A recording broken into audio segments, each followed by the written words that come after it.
korupsi yang mangkrak ini sudah itu akan dilakukan dari penyelidikan menjadi penyelidikan. Ini banyak udah tingkat penyidikan. Ini semua tingkat penyidikan. Kalau perkara yang Saralangun itu sudah dilimpahkan ke pengadilan. Ya.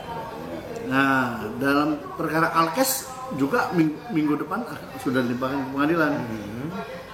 Perkara Bintek juga segera, kan Bintek itu adalah si Jumisar dan kawan-kawan.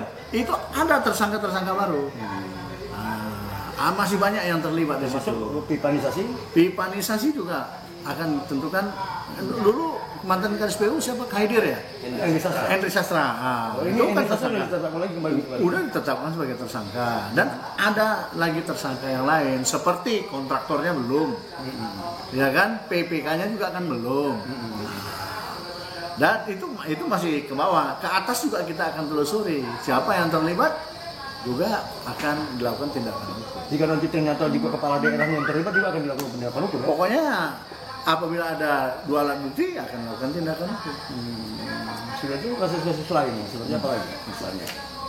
Ya seperti kasus Kerinci dalam pembangunan gedung pemerintah. Gedung pembangunan pemerintah ini dengan alas hak yang tidak benar, sehingga ketika mau digunakan banyak orang menggugat bahwa itu tanah saya.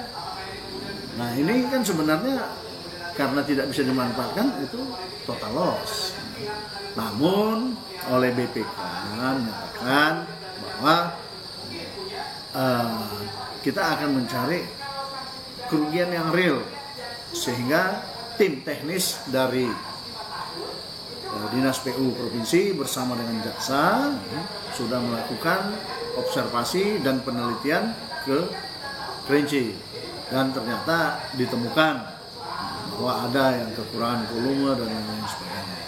Bagaimana dengan kasus dugaan korupsi atas pembangunan pasar Sungai Bahar yang terjadi 2014 dan mantan kepala desanya itu sudah ditetapkan sebagai tersangka oleh Kejari Jambi, tapi sampai kini? Nah itu sudah kita telusuri dan minta expose, ya. Hanya terkait dengan perhitungan kerugian keuangan negara yang menjadi kendala.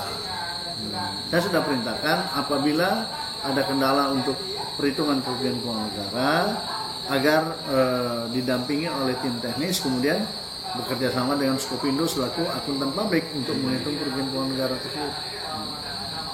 Seperti apa Bang perasaannya dalam posisi kerja membongkar kasus-kasus korupsi yang mangkrak dan sebagainya ini, tiba-tiba terjadi pergantian jabatan di tengah perjalanan itu, seperti apa? Oh, saya tetap melaksanakan pekerjaan, melaksanakan tugas sesuai dengan perintah pimpinan. Saya tidak ada merasa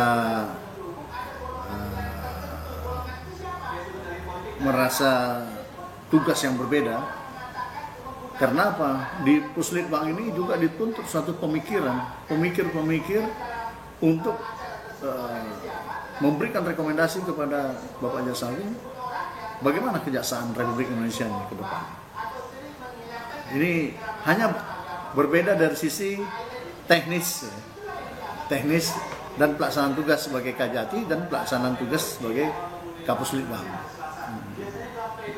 Menurut hemat saya, Kapuslitbang ini memiliki tantangan yang besar, karena kepada saya dibebankan tugas dan tanggung jawab untuk membawa secara prospektif kejaksaan ini bagaimana, jaksa yang ideal itu bagaimana, mulai daripada bidang pembinaan sampai bidang pengawasan, bahkan bidang diklat, sehingga jaksa ke depan bisa benar-benar profesional, proporsional, mumpuni, dan dapat merespon semua aspirasi masyarakat yang terkait dengan penegakan hukum di bidang kejaksaan.